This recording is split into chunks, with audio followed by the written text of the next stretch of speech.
ఏపీలో ఎలక్షన్స్ చాలా హాట్గా జరుగుతున్నాయి. జగన్ రెడ్డి గారు విన్ అవ్వబోతున్నారా, లేకపోతే మన సింహం పవన్ కళ్యాణ్ గారు విన్ అవ్వబోతున్నారు? రేవంత్ రెడ్డి అనే సింహానికి 60 మార్కులు ఇచ్చాను, కేసీఆర్ అనే సింహానికి 40 మార్కులు మాత్రమే ఇచ్చానని చెప్పాను. అంటే వాళ్ళకి ఆ సీట్ రేషియో కూడా అదే విధంగా వచ్చింది. నెక్స్ట్ మరి మన పవన్ కళ్యాణ్ గారి దగ్గరికి వెళ్దాం.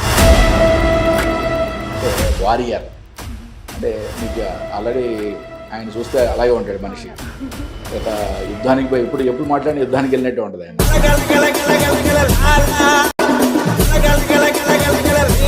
దీన్ని భస్మాసుర యోగం అంటాం. అంటే ఇది మంచి యోగం కాదు. ఓకే, అంటే భస్మాసురుడు ఏం చేశాడు? తన చెయ్యి తన మీద పెట్టుకొని భస్మం అయిపోయాడు. అంటే అటువంటి సంఘటనలు ఈయన జీవితంలో కూడా జరుగుతాయని చెప్పచ్చు. మనం ఫైనల్గా ఏం చెప్పుకోవచ్చు? రేపు జరగబోయే ఎలక్షన్లో కూటమి యొక్క విజయం చాలా ఈజీ అని చెప్పచ్చు.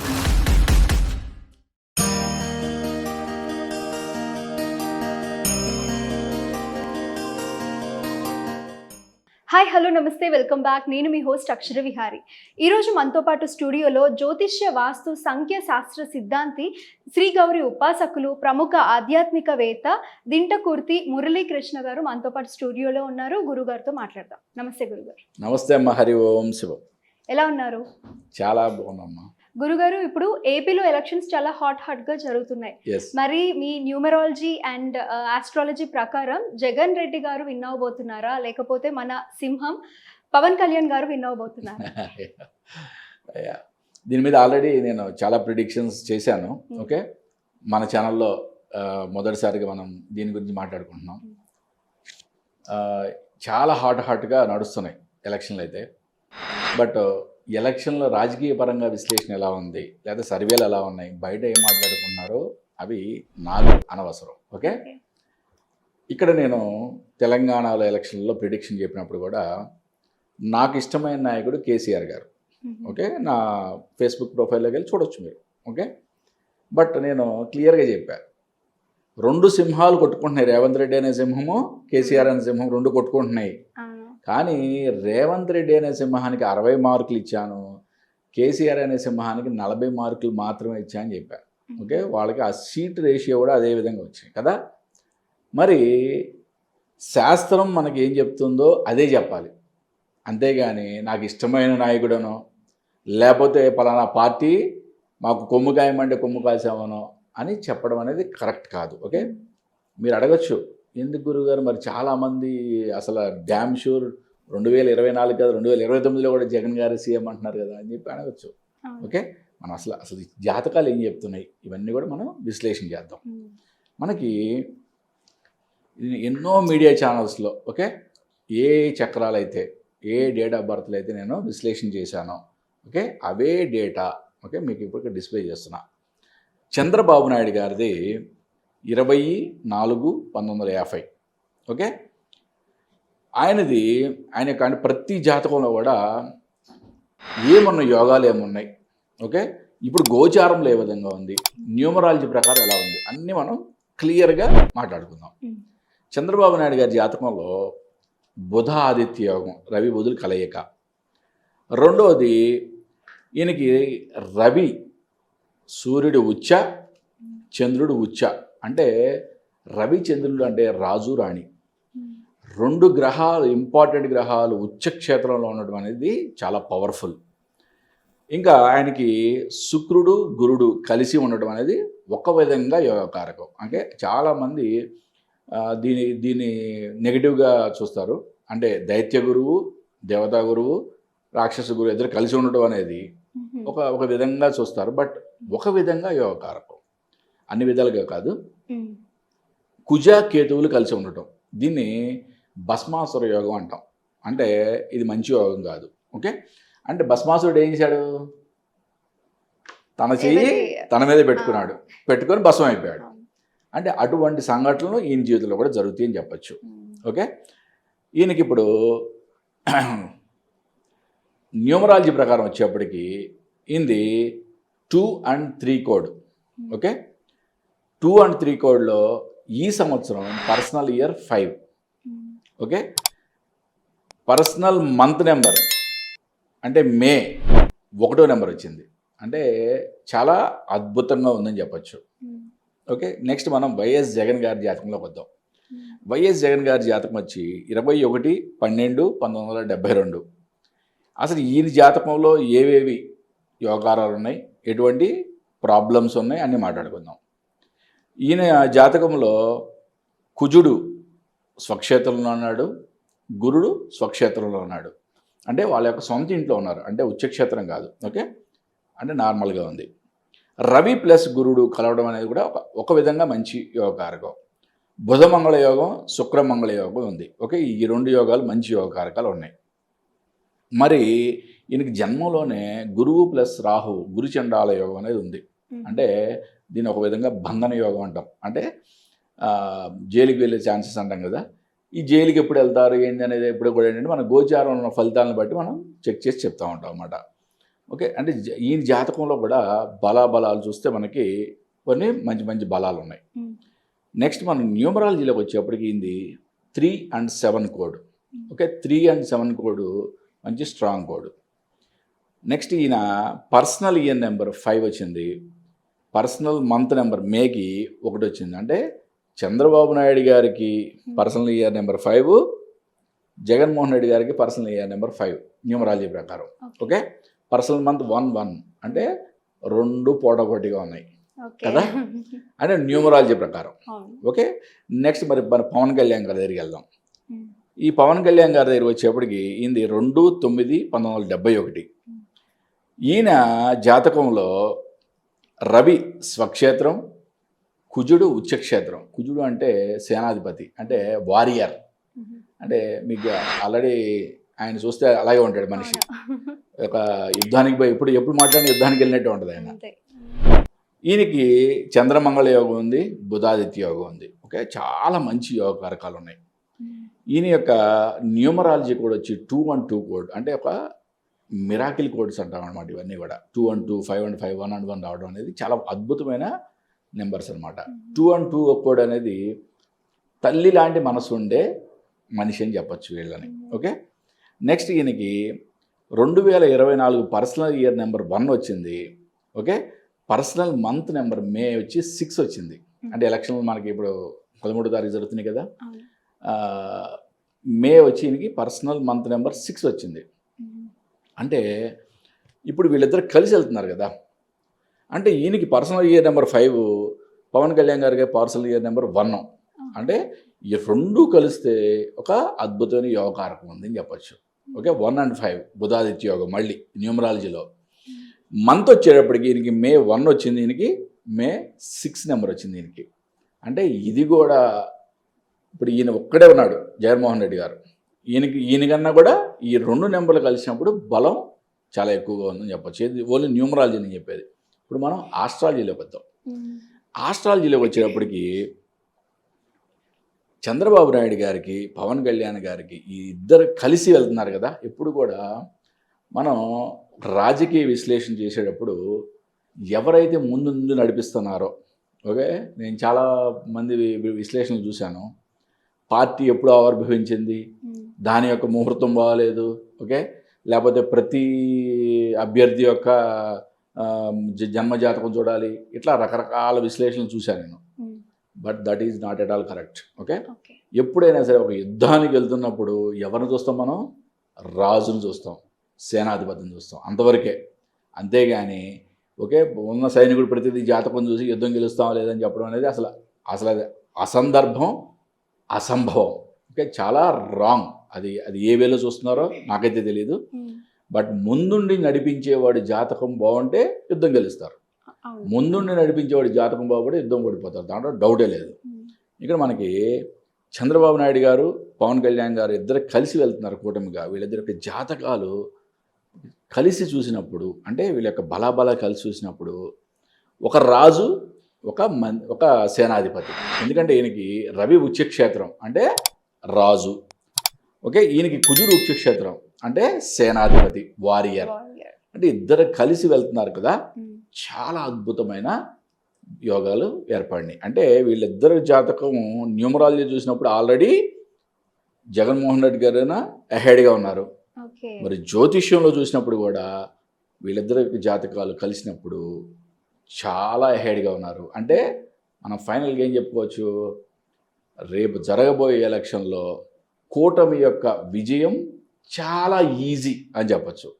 ఓకే, మరి మే నుంచి గురువు సంచారం మారింది కదా, మేషంలో ఉన్న గురువు వృషభంలోకి వచ్చింది. చాలామంది అడిగారు మళ్ళీ గురుగారు మరి మే 1 నుంచి మారింది కదా, ఎట్లా ఉంది. అంటే ఇప్పుడు నేను ఇంతకుముందు కూడా ఏం చెప్పాను, ఈ కూటమి విజయం చాలా ఈజీ అని చెప్పా. బట్ మే నుంచి మేషంలో ఉన్న గురువు వృషభంలోకి వస్తే చంద్రబాబు నాయుడు గారికి వృషభంలో చంద్రుడు ఉన్నాడు. అంటే జన్మచంద్రుడి మీద గోచార గురువు రావడం అనేది గజకేసరి యోగం అంటాం. అంటే హైలీ ఇంటెలెక్చువల్, అంటే శత్రువు ఎటువంటి పన్నాగం చేసినా, ఓకే, ప్రత్యర్థి ఎటువంటి ప్రయత్నాలు చేసినా తిప్పికొట్టే అద్భుతమైన అపర చాణక్యుడు మొత్తం ఆయన బయటకు వస్తాడు ఆయనలో నుంచి. ఇప్పుడు మరి ఇదే ఇక్కడ మనకి గోచారంలో కూడా ఆయనకి మీనంలో ఉన్న రాహు మీద గోచార రాహు కలిసి వచ్చాడు. అంటే డబుల్ రాహు ఎఫెక్ట్ అంటాం. అంటే డబుల్ రాహు అనగా చాలామంది సిద్ధాంతాలు ఏం చెప్తారంటే డబుల్ రాహు మంచిది కాదు. ఏ ఆస్పెక్ట్లో కూడా ఏ న్యూమరాలజీలో కానీ ఆస్ట్రాలజీలో కానీ 8 నెంబర్ చూడగానే భయపడిపోవడం, ఓకే, శని గ్రహం అనగానే అమ్మో అంటాం. అసలు దట్ ఈజ్ రాంగ్. అసలు కాన్సెప్టే తప్పు. ఏ గ్రహము కానీ ఏ నెంబర్ కానీ పూర్తిగా మంచివి కావు, పూర్తిగా చెడ్డవి కావు. ఓకే, ఒక కాయిన్కి 2 సైడ్స్ ఉన్నట్లుగా ప్రతి గ్రహానికి కూడా 2 సైడ్లు ఉంటాయి. ఓకే, మనకి గురుగ్రహము అనుకుందాం, జూపిటర్. ఓకే, గురుగ్రహము మన జాతకానికి యోగించిందా లేదా అని చూసుకోవాలి. గురుగ్రహం యొక్క లక్షణాలు మంచివే, కానీ మన జాతకంలో ఉన్న ప్లేస్మెంట్ని బట్టి కదా అది మనకి యోగించిందా లేదని చూసేది. అంతేగాని అది అందుకనే ప్రతిదానికి, ప్రతి గ్రహానికి కానీ ప్రతి నెంబర్కి కానీ 2 సైడ్స్ ఉంటాయి. అట్లాగే రాహు మీద రాహు రావడం అనేది డబుల్ రాహు ఎఫెక్ట్ అంటారు. డబుల్ రాహు ఎఫెక్ట్ అనేది ఒక విధంగా చూసినప్పుడు one side of the coin అది మంచిది కాదు. Okay, negative, no doubt. Second side of the coin ఏంటి, శత్రువు నిలబడలేడు. ఇక మరి రాహు మీద డబుల్ రాహు ఎఫెక్ట్ అంటే మరి శత్రువు నిలబడలేడంటే ఇంకా అంతకన్నా ఇంకేం కావాలి. మరి ఈ గోచారంలో గురువు యొక్క ప్రభావం పవన్ కళ్యాణ్ గారి మీద ఎలా ఉంది చూద్దాం. ఇక్కడ ఈయనకి వృషభంలో శని జన్మజాతకంలో ఉంది. గురువు సంచారం శనితో కలిసింది ఇప్పుడు. అంటే ప్లస్ శనితో కలవటం ఒకటి, ఆయన యొక్క జన్మ గురువుని 180 డిగ్రీస్తో చూడటం అనేది ఒక మంచి యోగకారకంగా చెప్పుకోవచ్చు. అంటే ఇప్పుడు జనరల్గా ఒకప్పటి రాజ్యాలు, ఆ రాజ్యాల్లో ఏ విధంగా గెలవాలి అనుకున్నప్పుడు జాతకాల్లో రవి, గురుడు అండ్ కుజుడు వీళ్ళ ముగ్గురు, అంటే రాజు, మంత్రి అండ్ సేనాధిపతి, వీళ్ళ యొక్క ముగ్గురు యొక్క బలాలు ఎక్కువగా చూసేవాళ్ళం. ఓకే, ఇప్పుడు రాజకీయాలని కుట్రల కుతంత్రాలు కదా. మరి కుట్రల కుతంత్రాలు అంటే రాహువు శని కూడా ఎంత బలంగా ఉన్నారో చూసుకోవాలి, లేకపోతే ఇవాళ రాజకీయాల్లో నెగ్గడం కష్టం. ఇక్కడ మనకి రాహువు శని చూసినప్పుడు పవన్ కళ్యాణ్ గారి జాతకంలో రాహువు శని ఆల్రెడీ 5th ఆస్పెక్ట్లో ఒకరినొకరు చూసుకుంటూ ఉంది. అంటే హీఈస్ బోర్న్ పొలిటీషియన్ అని చెప్పచ్చు. ఓకే, మరి 10 ఏళ్ల నుంచి ఎందుకు గెలవలేదు ఒకసారి కూడా, ఇమీడియట్ క్వశ్చన్లు వేస్తారు. Okay, he's born politician. ఇవాళ ఉండే కుట్రలు కుతంత్రాలకి సంబంధించిన నాలెడ్జ్ కూడా ఆయనకి జన్మతః వచ్చింది. He's born politician. ఓకే, ఆయన ఏదైనా చేయగలడు. అంటే ఈ కుట్రలు కుతంత్రాలు రావు ఆయనకి అని జనరల్గా చెప్తారు. నో, ఆయన జాతకం ప్రకారం అవి కూడా చేయగలడు. He's the king maker. రేపొద్దున ఈ ఎన్డీఏ కూటమి, ఓకే, 100% చాలా ఈజీగా విందని చెప్పా కదా, అది మే తర్వాత ఉన్న గోచారం ప్రకారం ఇంకా ఎక్కువ ఛాన్సెస్ ఎక్కువైనాయి. ఓకే, అసలు ఏమాత్రం కూడా తగ్గల. వీళ్ళు రేపొద్దున అధికారంలోకి వచ్చిన తర్వాత పవన్ కళ్యాణ్ గారి యొక్క ట్విస్ట్ ఏంటంటే, పవన్ కళ్యాణ్ గారికి ఒక అద్భుతమైన సీఎం తత్సమానమైన పొజిషన్ రాబోతుందని చెప్పచ్చు ఆయన జాతకం ప్రకారం. అంత అద్భుతంగా ఉంది. అంటే ప్రజెంట్ గోచారం అంటే ఎప్పుడు కూడా మనం ఆస్ట్రాలజీని జన్మకుండలు ఒక్కటే పట్టుకొని అద్భుతం అద్భుతం అన్నట్టు కుదరదు. ఎగ్జాంపుల్ చెప్తా, కేసీఆర్ గారి జాతకం తీసుకుందాం. కేసీఆర్ గారి జాతకం చూస్తే ఆహా అద్భుతమైన యోగ కారకాలు ఉన్నాయి అంటాం. రేవంత్ రెడ్డి గారి జాతకం తీసుకుంటాం. తీసుకుంటే యావరేజ్ మామూలుగా ఉంది, పెద్ద యోగాలు ఏం లేవు, ఈయనకి సీఎం అయ్యే పొజిషన్ చాలా కష్టం అని చెప్పచ్చు. ఇది ఎవరు ఏ జ్యోతిష్ చూపించినా చెప్పేయచ్చు. అంటే అవుట్లైన్గా చూసినప్పుడు మనం చెప్పచ్చు. ఎప్పుడైతే గోచార బలాలు మనం మరి బేరీ చేసుకున్నామో, కేసీఆర్ గారి యొక్క బలం అంటే జన్మతః ఉన్న బలం వీక్ అయిపోయింది. రేవంత్ రెడ్డి గారికి జన్మతః ఉన్న వీక్నెస్ ప్లస్ అయింది, పెరిగిపోయింది. అంటే గోచార బలం అనేది చాలా ఇంపార్టెంట్. మనం కూడా ప్రతి మనిషి కూడా ఊరికే ఏంటి దినఫలాలు, వార ఫలాలు, మాస ఫలాలు ఇవి కాదు మనం చూసుకోవాల్సింది. ప్రతి సంవత్సరం మనం అట్లీస్ట్ ఒక్కసారన్నా మీన్స్ ఉగాది అప్పుడు ఒక గురువు దగ్గరికి వెళ్ళి మన జాతకం మనం ఒకసారి విశ్లేషించుకొని మన లైఫ్లో ఎటువంటి చేంజెస్ రాబోతున్నాయి, చెడు అనుకుందాం ఆ చెడుని ఎలా తగ్గించుకోవాలి, మంచివి అనుకుందాం మంచిని ఇంకెంత పెంచుకోవాలి. ఈ విధంగా మాత్రమే శాస్త్రాన్ని ఉపయోగించుకోవాలి. కానీ ఏంటి ఒకేసారి రాత్రి కోటీశ్వరుడు అయిపోవాలనో, లేకపోతే ఏంటి నిధులు చాలామంది ఫోన్లు చేస్తారు. అంటే చాలా మంది ఉగాది వచ్చింది అంటే ఇవే రాశి ఫలాలే అనే చూస్తారు. అయితే అలా కాకుండా పర్సనల్ చార్ట్ చూపించుకోవాలి. ఎగ్జాక్ట్లీ, పర్సనల్ రాశి ఫలాలు అనేవి ఇప్పుడు మొత్తం మన ప్రపంచంలో 900 కోట్ల మంది జనం ఉన్నారు. ఓకే, ఒక్కొక్క రాశిలో ఒక 75 కోట్లు అనుకుందాం. అంటే ఒక రాశి యొక్క ఫలం చెప్తే 75 కోట్ల మంది ఇంపాక్ట్ అదే సేమ్ ఉంటుందా? అసలు అది హాస్యాస్పదం. ఎప్పుడు కూడా అసలు దినఫలాలు, వార ఫలాలు, మాస ఫలాలు ఇవన్నీ అదంతా పెద్ద ట్రాష్. ఓకే, ఇంకా నువ్వు చెప్పాలంటే లగ్న ఫలాలు కొంతవరకు, అది కూడా పూర్తిగా కాదు నేను చెప్పట్లేదు, లగ్న ఫలాలు లగ్నాన్ని బేరీ చేసుకొని చెప్పే ఫలాలు కొంతవరకు మీకు సక్సెస్ అవుతాయి. బట్ ఇన్డెప్త్గా ఎప్పుడు కూడా ఏ మనిషికైనా తన వ్యక్తిగత జాతకం చూసి చెప్పడం అనేది ఇంపార్టెంట్. అది కూడా సంవత్సరానికి ఒకసారి చెప్పుకున్నప్పుడు తనకి ఆ సంవత్సరం ఏ విధంగా చెడు ఉంటే తగ్గించుకోవాలి, మంచి ఉంటే దాన్ని ఎలా డబల్ చేసుకోవాలి. ఇప్పుడు మీకు వ్యాపార పరంగా అభివృద్ధి ఉందనుకుందాం. ఓకే, మీరు అప్పుడు దాకా డైలమాలో ఉంటారు, బిజినెస్ ఎక్స్పాన్షన్ చేయాలా వద్దా అని. అద్భుతంగా ఉన్నప్పుడు అప్పు తెచ్చేయని చెప్పి ఎక్స్పాన్షన్ చేయొచ్చు కదా. అదే కనుక ప్రాబ్లం ఉన్నప్పుడు పొరపాటు కూడా ఆ సంవత్సరం చేయకపోవడం మంచిది కదా. అంటే జనరల్గా ఏంటంటే పెద్ద గ్రహాలు ఏవేవైతే పెద్ద గ్రహాలు ఉంటాయో, గురువు ఒక సంవత్సరం పాటు ఆయన ఒక రాశి నుంచి ఒక రాశిలోకి ప్రయాణం చేస్తాడు. రెండోది రాహు కేతువులు 1.5 year, అవి 1.5 yearకి ఆయన కదులుతూ ఉంటాయి. నెక్స్ట్ శని 2.5 సంవత్సరాలకి ఒక రాశి నుంచి ఇంకో రాశికి వెళ్తారు. అంటే ఈ ట్రాన్సిట్లో మనకి 9 గ్రహాల్లో మనం చూసేది ఓన్లీ ఈ 4 గ్రహాలనే ఇంపార్టెంట్గా చూస్తాం. మిగతావన్నీ కూడా 45 days, 60 days, 1 month, ఒకటి చంద్రుడు ఉన్నాడంటే 2.5 daysకి ఒకసారి మారిపోతుంటాడు. కాబట్టి అవన్నీ మనం ఇప్పుడు కూడా ప్రిడిక్ట్ చేయడానికి వాడుకోవాలి గోచార బలాల్లో. అంటే ఈ 4 గ్రహాలు చూసుకొని మన యొక్క లైఫ్ ఈ సంవత్సరం ఎలా ఉంది, ఒక 1.5 year లోపు ఎలా ఉంది, ఏ విధంగా ఉంది చూసుకొని దాన్ని బట్టి వెళ్తాం అనేది మంచిది కదా. అవును, కరెక్ట్. సో మొత్తానికి యాక్చువల్లీ పవన్ కళ్యాణ్ ఫ్యాన్ అంటేనే వాళ్ళకి ఫుల్ కాన్ఫిడెన్స్ ఉంటుంది. ఇంకా మీ ప్రిడిక్షన్ ఇంకా డబుల్ కాన్ఫిడెన్స్ యాడ్ అయింది ఇక్కడ. సో ఏదైనప్పటికీ మీ అభిప్రాయాన్ని మాతో షేర్ చేసుకున్నందుకు చాలా సంతోషం అండి. నమస్తే అమ్మ, హరి ఓం శివ.